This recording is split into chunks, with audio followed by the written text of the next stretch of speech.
Hello students, let's see the question. The question is, which of the following is common to multicellular fungi, filamentous algae and protonema of mosses? पूछा गया है इन तीनों में इनमें से कौन सा कॉमन है. First one is diplontic life cycle. ये तो गलत दिया हुआ है क्योंकि डिप्लॉन्टिक लाइफ साइकिल में अगर हम देखें तो मेन प्लांट बॉडी स्पोरोफाइट होता है जो कि डिप्लॉयड है, जबकि यहाँ अगर हम देखें जैसे मॉसेज है ये ब्रायोफाइट्स है जिनमें मेन प्लांट बॉडी गैमेटोफाइट है जो कि हैप्लॉइड है. ये तो गलत है, कॉमन नहीं है. मेंबर्स ऑफ किंगडम प्लांटे ये भी कॉमन नहीं है क्योंकि मॉसेस एंड एल्गे की अगर हम बात करें ये क्या है, किंगडम प्लांटे में बिलोंग करेंगे लेकिन फंजाई जो है किंगडम फंजाई में बिलोंग करता है, तो ये तो गलत है.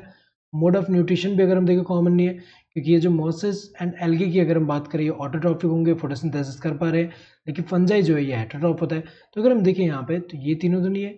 मल्टीप्लिकेशन बाय फ्रेगमेंटेशन ये सही है, ये कॉमन है. ये सेक्सुअल रिप्रोडक्शन में अगर हम देखें तो एक टाइप कौन सा होगा इनमें, ये जो फ्रेगमेंटेशन था ये मल्टीसेलुलर फंजाई में भी देखने को मिलता है ये वाला. इसके अलावा फिलामेंटस एल्गे जैसे स्पायरोगायरा हुआ उसमें भी देखने को मिलता है. इसके अलावा प्रोटोनिमा ऑफ मॉसेस ये भी सही दिया हुआ है क्योंकि अगर हम देखें जो सेकेंडरी प्रोटोनिमा है, सेकेंडरी प्रोटोनिमा,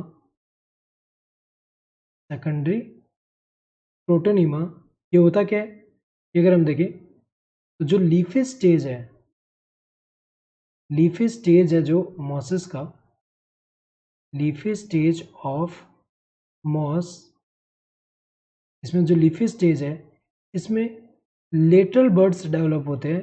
अगर हम देखें तो ये जो है सेकेंडरी प्रोटोनिमा लेटरल बर्ड्स की तरह डेवलप होगा.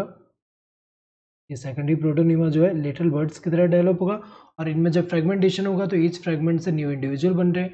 तो अगर हम देखें ये तीनों में ये कॉमन है. So correct answer would be this fourth one. Hope you understood the question. Thank you and all the best.